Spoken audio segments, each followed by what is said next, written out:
So continuing with countering their control ties, one of the, I don't want to call it the most famous control tie, right? But the most commonly used one is probably a 2-on-1, right? Otherwise known as a Russian tie. We're not in Russia, we call it a 2-on-1 here. When he has a 2-on-1, there's two types. The first one is underhand grip like this. He's gonna be more side to side with me, hip to hip. If he has a baseball bat grip one, right? That's when he's a little bit more squared up. The one we're working on right now is side, right? So he has the underhand on my wrist. Now, a lot of us have learned, and we kind of get scrambly in here. I don't want to call it scrambly.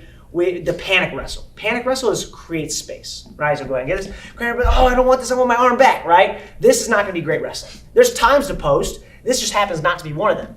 If I'm here, I want to wrestle this position. I wrestle it by attacking this top hand. I don't peel this one. If I start to peel this one, I'm not going to win this. I peel top hand. What I want to do is I want to grab all 4 fingers, peel off, elbow to hip. Now, while I'm doing this, I'm fighting head position at the same time. Sometimes I'll get into a head position battle first, kind of, we're here, so he forgets about this. If I just go straight here, we're wrestling, right? But if I start getting here first, right, then I go here, now I can get it back.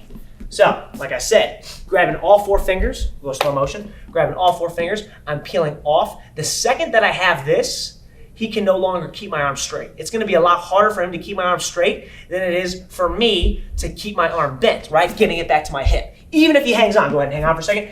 Even if he hangs on and get it off, even if he hangs on like this, my arm can still stay bent, right? Getting it back.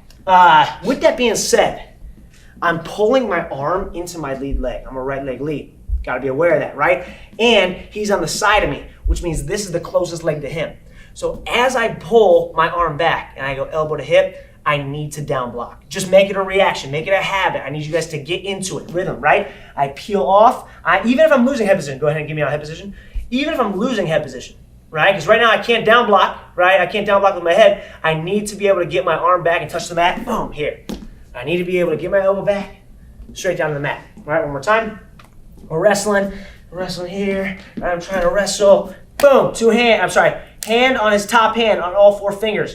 This hand is going elbow to hip. As I do that down block, stepping back, touching the mat. That's my most baseline way of getting out of a 2-on-1.